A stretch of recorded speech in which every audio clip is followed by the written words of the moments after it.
আসসালামু আলাইকুম, সবাইকে র্যাপিড পাস ওয়েবসাইটে স্বাগতম। আজকে আমি আপনাদেরকে অনলাইনে কিভাবে র্যাপিড পাস কার্ড রিচার্জ করতে হয় সেটা একটা ছোট্ট টিউটোরিয়াল দেবো। মূলত 25 নভেম্বর থেকে এই সেবাটি চালু হতে যাচ্ছে এবং সবাই নিজ নিজ ঘরে থেকে র্যাপিড পাস কার্ড রিচার্জ করতে পারবেন বিকাশ, এসএসএল কমার্স ইত্যাদির মাধ্যমে। এবং আপনারা জাস্ট মেট্রো গেটে যেসব টিভি এভিএম ডিভাইস থাকে, অ্যাড ভ্যালু মেশিন, এগুলোর মাধ্যমে সরাসরি ট্যাপ করে রিচার্জ করতে পারবেন। তো শুরুতেই আপনার প্রথমে rapidpass.com.bd এই ওয়েবসাইটে ঢুকবেন এবং ঢুকে সাইন ইন করবেন। যাদের সাইন ইন করা নেই, রেজিস্ট্রেশন করতে হবে, তারা নিবন্ধন করুন মাধ্যমে এখানে নিবন্ধন করে নেবেন এবং যাদের আইডি রয়েছে তারা সরাসরি এখান থেকে সাইন ইন করে ফেলবেন।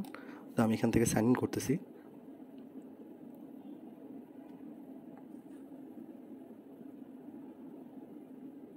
সাইন ইন করার পর দেখতে পাচ্ছি আমার এখানে 2টা কার্ড অ্যাড করা রয়েছে এবং আমি এই কার্ডটায় মনে করেন টাকা রিচার্জ করতে চাই এবং এখানে নতুন 2টা অপশন চলে আসছে, রিচার্জ এবং রিচার্জ ট্রানজ্যাকশন। তো আমি রিচার্জ ট্রানজ্যাকশনে গেলে দেখবো যে আমি এখানে 2টা কার্ডে রিচার্জ করেছি এবং 2টা সফল হয়েছে, এখানে স্ট্যাটাস দেখাবে। আর যেগুলো আমি রিচার্জ পেমেন্ট করার পর রিচার্জে ট্যাপ করেছি এবং রিচার্জ সফল হয়েছে ওগুলো এখানে দেখাবে।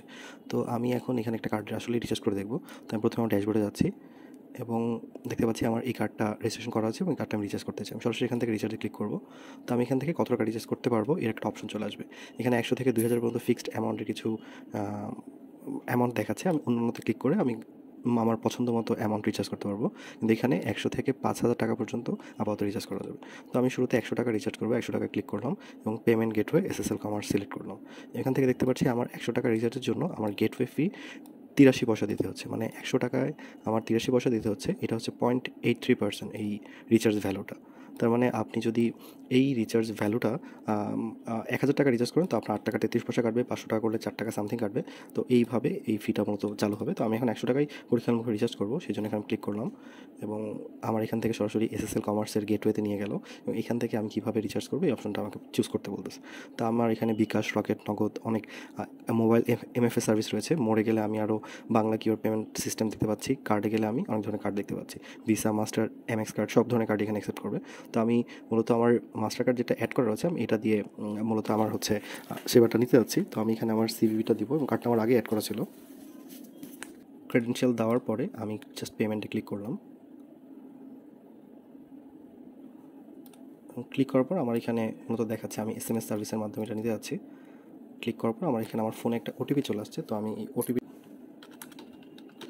ওটিপিটা আমি এখানে দেওয়ার পর সাবমিট করে দিলাম এবং কিছুক্ষণের মধ্যেই আমার কার্ড থেকে টাকা কেটে নিয়ে গেছে এবং আমার পেমেন্ট সফল হয়ে গেছে।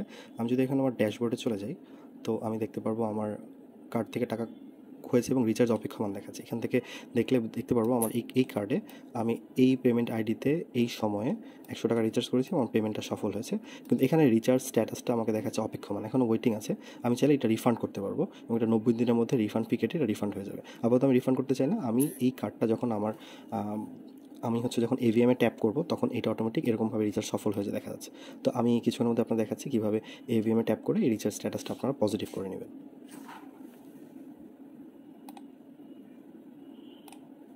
এখানে 2টা র্যাপিড পাস কার্ড আছে। আমি প্রথম কার্ডটা রিচার্জ করেছি এবং পরটা রিচার্জ করিনি। তো আমি 2টাই ট্যাপ করে দেখবো কী হচ্ছে। ডিভাইসটা দেখতে পাচ্ছি এটাই মূলত এভিএম ডিভাইস।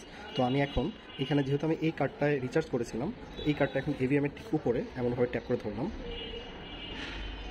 এবং আমাকে দেখাচ্ছে আমার রিচার্জ সফল হয়েছে এবং আমার 100 টাকার রিচার্জ হয়ে গেছে। এবং আমার অন্য যে কার্ডটা ছিল যেটা আমি রিচার্জ করিনি, এটা যদি ট্যাপ করি তো শুধুমাত্র আমাকে রিচার্জের রেকর্ড দেখাচ্ছে না এবং শুধু ব্যালেন্সটা দেখাচ্ছে আমার এই কার্ডে কত টাকা ব্যালেন্স রয়েছে। তো মূলত এমনভাবেই এই কাজটা করে যে আমি যখন যদি যে কার্ডটা রিচার্জ হয়ে গেছে এটা যদি আবার ট্যাপ করি তো শুধু এখানে ব্যালেন্সটা দেখাচ্ছে, এখানে কোনো প্রকার রিচার্জের অ্যামাউন্ট বা সাকসেসফুল রেকর্ড দেখাচ্ছে না। ধন্যবাদ।